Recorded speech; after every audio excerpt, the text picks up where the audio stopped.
Just like the street lights lit this town, like a fire in a blaze, gotta burn it down. Can't be afraid to leave this out. We got this far, don't know how. I see danger in your eyes. They know we'll burn down the night. Coming just like the sunrise. You know that we're gonna light it up tonight. We're gonna light it up tonight. We're gonna light it up just like the sunrise. We're gonna light it up.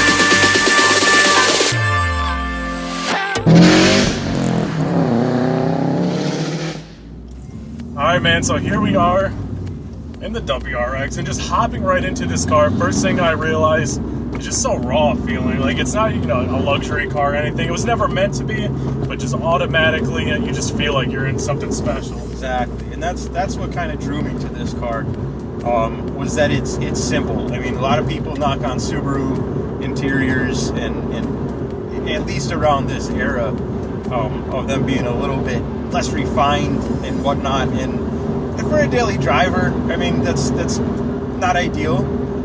But I knew that eventually I was going to keep this car as my toy, my weekend car, and that's what I wanted, was a raw feeling car that wasn't, didn't have any really soft points. Yeah, you want it to feel like a weekend car. You don't want to hop out of your daily and then hop in this right. and say, hey, it's the same thing. And honestly, like you said, that's exactly what it feels like. It's a raw feeling car. I want this. My focus when I was building it, if you want to call it that, was basically when I'm driving it, I want it to be an extension of me. Right. I want to be able to feel everything. I want to know if, the inputs that I'm giving it, I want that feedback from it. I want to be able to feel every little dip, bump in the road. And same thing with the performance aspect. I really want to know what's going on with the car as I'm driving. And like you said, we were just saying, you wanted to feel like it was a driver's car. You wanted to feel every bump in the road, and that's actually, as I'm driving right now, I can feel every single thing I'm going over. What is this riding on? Coilovers right now? So yeah, it's got Fortune Auto 500 black editions, which are exclusive to Cygnus Performance out of Florida. Riding on Swift springs, 7K in the front, 6K in the rear.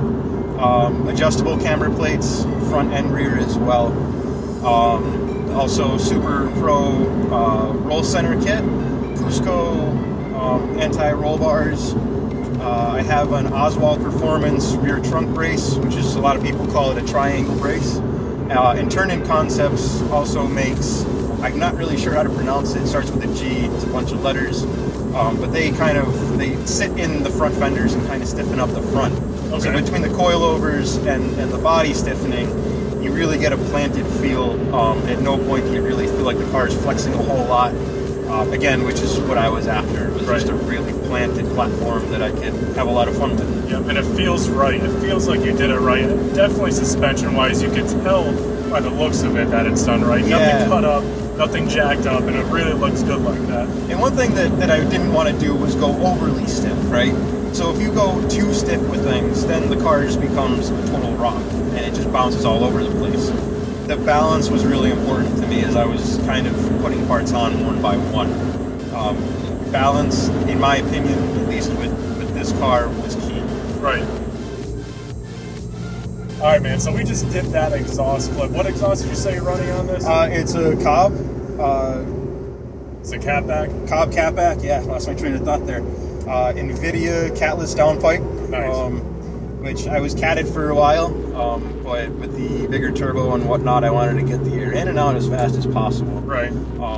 Like I was saying before, Glausch 20G XTR, which is a ball bearing, ceramic coated hot side, kind of keep things a little bit cooler and keep the heat contained in there.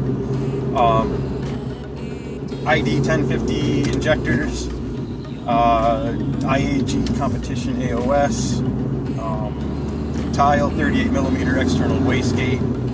We'll get into that in a second, man. Yep. Yeah, once you hear that, I tell you what, it was a surprise. I put a smile on your face after I had all that installed. It was great. Sounds incredible. So let's talk about the turbo a little bit. You said it's a little bit bigger than the OEM one, if that's pushing 21 pounds. Tell me about it. So the GD04 that came on the WRX is around this era, which is the GD body style. They use the same GD04 from 2002 to 2007, okay. I believe. I'm sure the comments will correct me if I'm wrong there, but I know it definitely wasn't any earlier that they switched over. It's a really responsive turbo for the 2-liter motor, but on the 2.5s it was spooled so fast that it just kind of fell flat on its face. Right.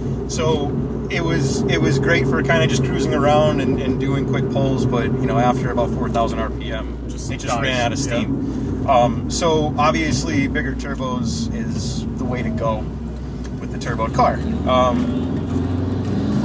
But on that same note is I didn't want to go too big. I wanted to keep it, again, responsive. Putting a smile on my face. Sounds so good. Sorry to interrupt. No, that's fine. So a 20G was right where it was going to put me right where I wanted to be in terms of power and responsiveness. I can hit full boost in this around 3,800 RPM, which and it holds it through for my needs. That's I wanted to hold it all the way to red line. Yeah. All right, man. So hopping off of the turbo itself, but still talking about the wastegate. You said it's a 38 millimeter external wastegate. Yes. But as you're doing a pull, I hear a fluttering. Yeah. So is that like keeping it at a certain area?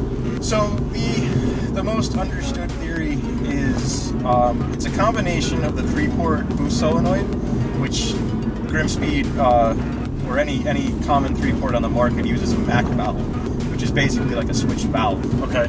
So that's vacuum controlling the wastegate opening closing, but there's also turbulence from the flat layout of the motor. And being that I still have the factory unequal leg petters, which gives that unique Subaru rumble, you kind of get some turbulence built up, and that turbulence is hitting the wastegate on and off, essentially. Okay. Gotcha. So it's opening and closing the wastegate, right.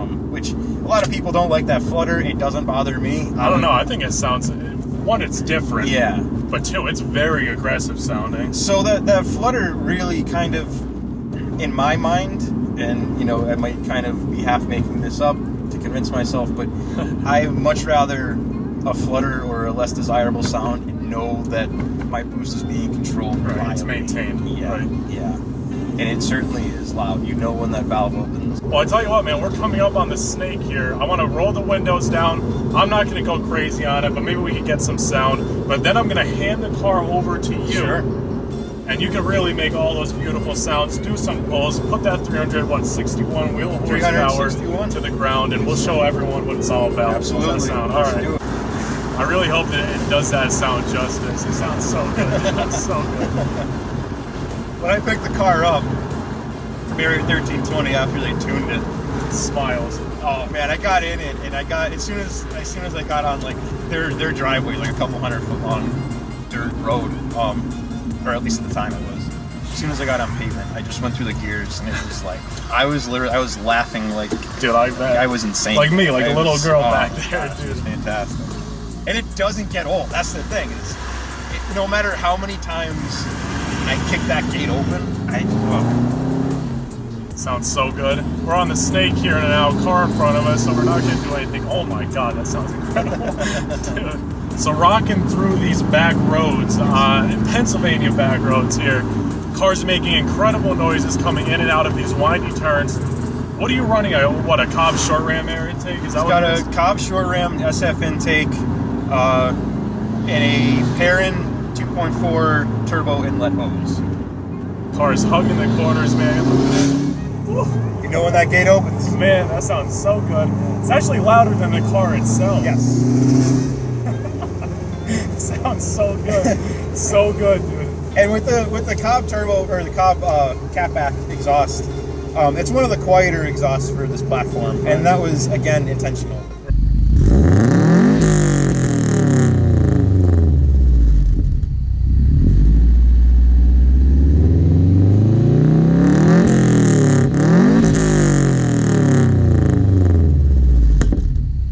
I didn't want a super loud car all the time, but when you get on it, you know it opens up. It just sounds good. All right, man. So I'm gonna hand it over to you. Do a few pulls. We can go through that back road again. You can make all the noises you want. Sure. And we'll have some fun. Absolutely.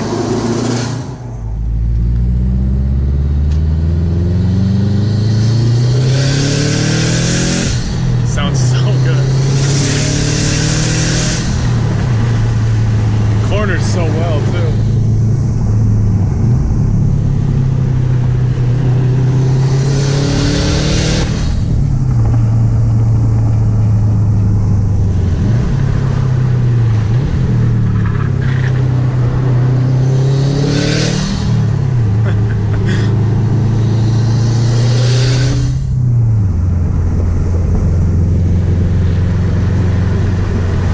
Sounds great, man. Thank you.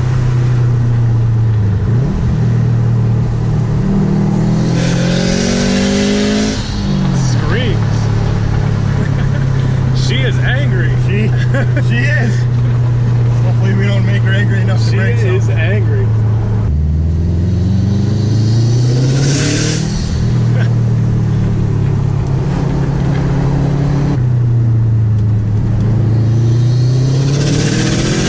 Oh yeah.